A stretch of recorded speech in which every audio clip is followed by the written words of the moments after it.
नमस्कार। आपके समक्ष एक बार पुनः मैं हाजिर हूँ एस्ट्रो रविशंकर। आज की चर्चा, जैसे कि मैंने कहा ही, एक बिल्कुल नए चैनल की शुरुआत हो रही है जहां मैं आपको ज्योतिष की बेसिकली सारी जानकारियां को दूंगा। तो बने रहिए इस चैनल के साथ मातंगी ज्योतिष। इसमें आपको शुरुआती से लेके अंत तक तमाम तरह के ज्योतिष के पहलुओं के विषय में जानकारी होगी।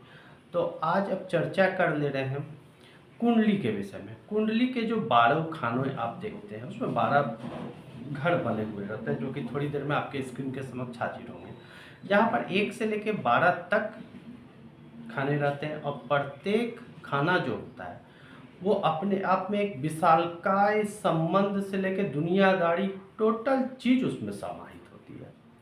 तो सबसे पहले 1 नंबर पहला खाना जो होता है वो हमारे शरीर को दर्शाता है, जिसे हम पहला भाग बोलते हैं। वो लग्न भी कहलाता है। तो वो हमारे शारीरिक स्थिति को दिखा रहा है। शारीरिक स्थिति यानी कि आप कैसे होंगे, कैसा आहार विचार होगा, कैसा व्यवहार शैली होगा, उसके विषय में यहाँ पर वर्णन किया जाता है। जिसे कि प्रथम लग्न भाव भी बोलते हैं।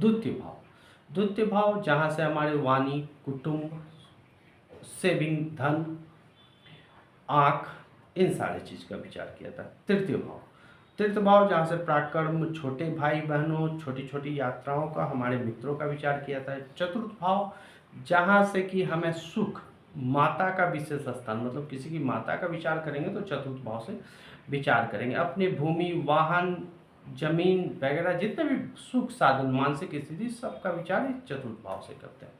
पंचम भाव उच्चगत शिक्षा, संतान, प्रेम संबंध, समाज में पद और प्रतिष्ठा, कितने एम्बिशियस होंगे आप, ये समस्त चीज पंचम भाव से विचार करते हैं। षष्ठ भाव रोग, ऋण, रिपु, शत्रु, इनका विचार किया जाता है। सप्तम भाव जाया भाव, यानी कि जहाँ से आपके पार्टनर का विचार, पत्नी का विचार, इन सारी चीज का विचार किया जाता है। व्यापार, डेली वेजेस, इनके इसका विचार किया जाता है।